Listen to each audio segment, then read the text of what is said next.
Professor Andrew Rue from Stellenbosch University says the decision by the US seems to be more political, saying the economics behind it doesn't make sense. If we think about South Africa's exports to America, it's about, barely 7% of our total export revenue. That's an important 7%.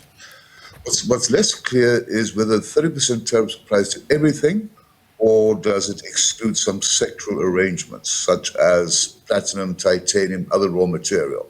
And that needs to be sorted out.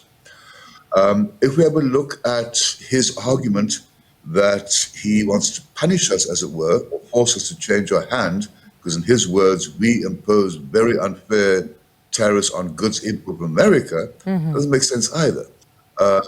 The bulk or the average tariff, if you like, that we impose upon American imports into South Africa is less than 7%, so less than 6%.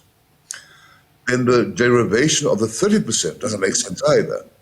He says it's based on looking at the trade surplus a country has as a percentage of our exports to America. And that percentage doesn't give us anything near 30%. It's much lower. So the economics just doesn't make sense. The argument there doesn't make sense. The whole tone of the letter he wrote, words such as, and I'm trying to read here, United States, the #1 market in the world by far.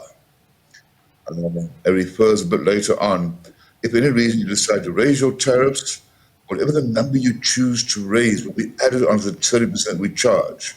These tariffs are less than many years. So it goes like very odd language, very naive, and obviously very arrogant. AgriSA says although the agricultural sector will survive this, it warns that the nuts industry that exports to the US, 22% of its produce will be the hardest hit.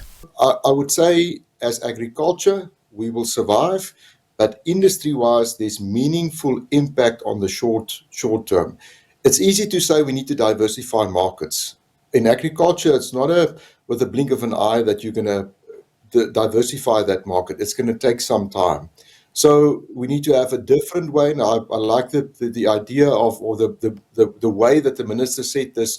We kind of need to reset and rethink the way that we look into exports into South Africa. The Department of Trade, Industry and Competition reiterates what the presidency said about the inaccuracy of the calculation of balance of trade. The minister has reinforced that the interpretation of the trading data from the US is not the same between South Africa and the United States.